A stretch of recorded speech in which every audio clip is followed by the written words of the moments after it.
क्या आपने कभी ध्यान दिया है कि आपकी जिंदगी में सब कुछ सही चल रहा होता है और अचानक चीजें बिगड़ने लगती हैं, बनते हुए काम रुक जाते हैं, गैजेट्स खराब होने लगते हैं, पुरानी बातें वापस सामने आने लगती हैं। ज्योतिष शास्त्र और खगोल विज्ञान में इसका एक बहुत बड़ा जिम्मेदार माना जाता है वक्री ग्रह। जब भी कोई कहता है कि बुध वक्री है तो लोग डर क्यों जाते हैं? क्या सच में कोई ग्रह आसमान में अपनी दिशा बदलकर उल्टा चलता होगा या सिर्फ हमारी आंखों का यह एक धोखा है? आज के इस वीडियो में हम जानेंगे वक्री ग्रहों का रहस्य और उससे पर्दा उठाएंगे। वीडियो को आखिरी तक जरूर देखिएगा क्योंकि अंत में हम जानेंगे कि वक्री ग्रह आपको राजा से रंक या रंक से राजा कैसे बना सकता है।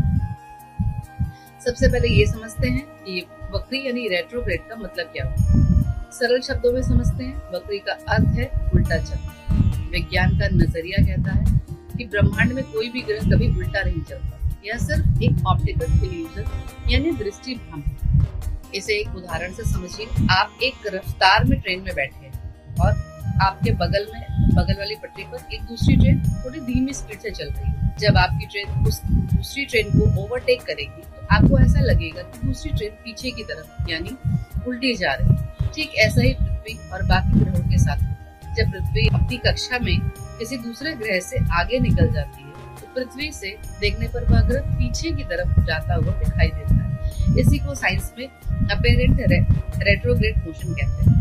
भले ही यह विज्ञान के लिए एक भ्रम हो, लेकिन ज्योतिष शास्त्र में इसका बहुत गहरा महत्व है। वैदिक ज्योतिष के अनुसार जब कोई ग्रह वक्री होता है तो यह पृथ्वी की सबसे करीब होता है। इस वजह से उसकी चेष्टा बल यानी काम करने की शक्ति बहुत बढ़ जाती है। वक्री ग्रह बहुत ज्यादा शक्तिशाली और अनप्रेडिक्टेबल हो जाते हैं। हमारे सौर मंडल और ज्योतिष में सभी ग्रह वक्री नहीं होते, तो आइए इसे आसान लिस्ट से समझते हैं। सूर्य और चंद्रमा कभी भी वक्री नहीं होते, ये हमेशा सीधी चाल यानी मार्गी चलते हैं। राहु और केतु छाया ग्रह हैं, ये हमेशा उल्टी चाल ही चलते हैं, यानी ये हमेशा वक्री रहते हैं। इनके अलावा बुध, शुक्र, मंगल, गुरु और शनि, ये पांचों ग्रह समय समय पर मार्गी और वक्री होते रहते हैं। जब ये पांच मुख्य ग्रह वक्री होते हैं तो हमारी लाइफ में क्या बदलाव आते हैं, चलिए जानते हैं। सबसे पहले बात करते हैं बुध वक्री। बुध वक्री कम्युनिकेशन टेक्नोलॉजी का कारक है। जब ये वक्री होता है तो गलत फहमियां बढ़ती हैं, फोन या लैपटॉप खराब हो सकते हैं, ईमेल गलत जगह चले जाते हैं और बिजनेस डील्स में देरी होती है। इस समय सोच समझकर बोलना चाहिए।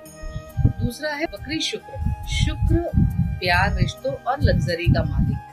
शुक्र के वक्री होने पर पुराने प्रेमी या दोस्त वापस लाइफ में आ सकते हैं। रिश्तों में तनाव बढ़ सकता है। इस दौरान कोई बड़ा फाइनेंशियल इन्वेस्टमेंट या नया रिलेशनशिप शुरू करने से आपको बचना चाहिए। तीसरा है वक्री मंगल। मंगल ऊर्जा और गुस्से का प्रतीक है। मंगल वक्री होने पर इंसान का फ्रस्ट्रेशन और गुस्सा बढ़ जाता है, दुर्घटनाओं की आशंका बढ़ जाती है। इस समय अपनी एनर्जी को सही जगह चैनलाइज करना जरूरी होता है। और चौथा है गुरु वक्री। गुरु ज्ञान और भाग्य के देवता है। इनके वक्री होने पर व्यक्ति को अपने फैसलों पर दोबारा सोचने का मौका मिलता है। यह आत्मनिरीक्षण का सबसे अच्छा समय होता है। और पांचवा है शनि वक्री। शनि कर्म और न्याय के देवता है। शनि वक्री होने पर आपके रुके हुए कर्मों का फल मिलता है। मेहनत बढ़ जाती है, लेकिन यह समय आपको आपकी पुरानी गलतियों को सुधारने का मौका देता है। अब आते हैं सबसे बड़े सवाल पर, क्या वक्री ग्रह हमेशा अपशगुन या बुरा फल लाते हैं? जवाब है बिल्कुल। यह एक बहुत बड़ा भ्रम है। वास्तव में वक्री ग्रह आपकी कुंडली में किस भाव के मालिक हैं और किस स्थिति में बैठे हैं, इस पर उनका फल निर्भर करता है। कई बार वक्री ग्रह इंसान को अचानक से अपार धन, सफलता और राजयोग दे देते हैं। दुनिया के कई बड़े बिजनेसमैन, साइंटिस्ट और सेलिब्रिटीज की कुंडली में मजबूत वक्री ग्रह मौजूद हैं, जिन्होंने उन्हें फर्श से अर्श पर पहुंचाया है। वक्री ग्रह का सीधा सा मतलब है रुको, सोचो और फिर आगे बढ़ो। यह आपको अपनी लाइफ को रीइवैल्यूएट करने का दूसरा मौका देता है। तो दोस्तों, अगली बार जब आपसे कोई कहे कि बुध वक्री है या शनि की उल्टी चाल शुरू हो गई है तो डरने की बिल्कुल जरूरत नहीं। इसे एक मौके की तरह देखें, अपनी गलतियों को सुधारें और संभल कर आगे बढ़ें। आपको यह जानकारी कैसी लगी? क्या आपकी कुंडली में भी कोई ग्रह वक्री है? हमें कमेंट सेक्शन में जरूर बताएं। अगर वीडियो पसंद आया हो तो इसे लाइक करें, अपने दोस्तों के साथ शेयर करें और ब्रह्मांड के ऐसे ही दिलचस्प रहस्यों को जानने के लिए हमारे चैनल को सब्सक्राइब करना ना भूलें। मिलते हैं अगले वीडियो में, तब तक के लिए राधे राधे, जय श्री राम।